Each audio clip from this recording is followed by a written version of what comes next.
বাংলাদেশের মধ্যে ঘুষ লেনদেনের শীর্ষে জেলা নোয়াখালী।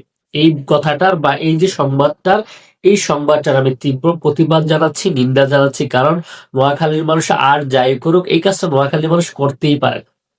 বাংলাদেশের মূলধারা গণমাধ্যম থেকে শুরু করে সম্প্রতি সময় সোশ্যাল মিডিয়াতে 2-3 দিন যাবত একটা সংবাদ ঘুরপাক খাচ্ছে যে বাংলাদেশের মধ্যে সবচেয়ে বেশি ঘুষ লেনদেন করে নোয়াখালীর মানুষ। আর এই শিরোনামটার পরে নিচে মানুষ সবাই বিভিন্ন কথা লিখছে যে নোয়াখালীর মানুষকে নিয়ে অনেক অপবাদ দিচ্ছে, ঘুষ লেনদেন দেওয়া এবং নেওয়া দুইটা অপরাধ, দুইটাই গুনার কাজ, মানুষ বিভিন্ন কিছু লিখছে। কিন্তু আমি যেহেতু কুমিল্লা অঞ্চল নিয়ে কথা বলি, আর আমাদের কুমিল্লা বিভাগের বা কুমিল্লা অঞ্চলের যারা নোয়াখালী, তাদের পক্ষে কথা বলার আমি অধিকার রাখি।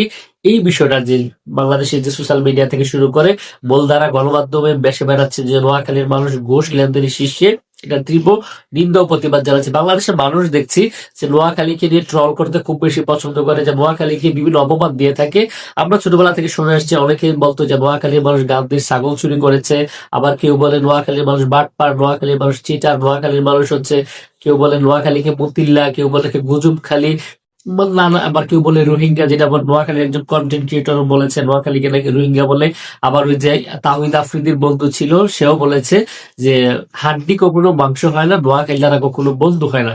তো নোয়াখালীকে নিয়ে অনেক মানুষ, বিশেষ করে নোয়াখালীর মানুষ অস্বস্তিতে থাকে, যারা অপবাদ নেই। কিন্তু আমি একজন কন্টেন্ট ক্রিয়েটর হিসাবে, এবং আমি যেহেতু কুমিল্লা বিভাগের মানুষ, কুমিল্লা বিভাগের একটি জেলা নোয়াখালী, এই কথাগুলো প্রতিবাদ না করে পারছিলাম। তো এতক্ষণ যে অপবাদ গুলা দিয়েছে নোয়াখালীর মানুষকে, এগুলো হয়তো মানা যায়, এগুলা কি বলে সহ্য করা যায়। কিন্তু সর্বশেষ যে অপবাদটা দেওয়া হয়েছে যে নোয়াখালীর মানুষ ঘুষ লেনদেনের শীর্ষে।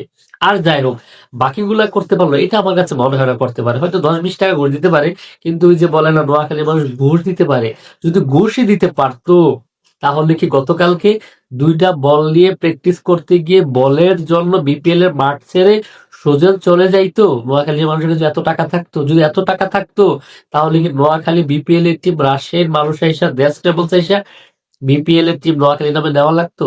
তাহলে বলেন তো আপনারা যে নোয়াখালী মানুষ ঘুষ দিতে পারলে একটা দলও তো নিতে পারতো। তো এই যে মিথ্যা অপবাদ, তাদের নামে অপবাদ গুলো দেওয়াটা আসলে ঠিক না। নোয়াখালী মানুষ তো 5 টাকা 10 টাকা ঘুষ দিতে পারে, কিন্তু এই যে বলেন এত বড় ঘুষ ওরা দিতে পারে না। দিতে পারলে তো এই কাজগুলো করতে পারতো। আপনারা কি মনে হয়? আপনারা যদি আমার সাথে একমত হন বা আপনার দ্বিমত পোষণ করেন, কমেন্টস করে জানাবেন। আজকের মতো এখানে শেষ করছি। ভিডিওটি শেয়ার করে সকলে শেয়ার মানে দেখার সুযোগ করে দেন। আমরা সবাই নোয়াখালীবাসীর পক্ষে আছি, নোয়াখালীবাসীর সাথে আছি। আল্লাহ হাফেজ।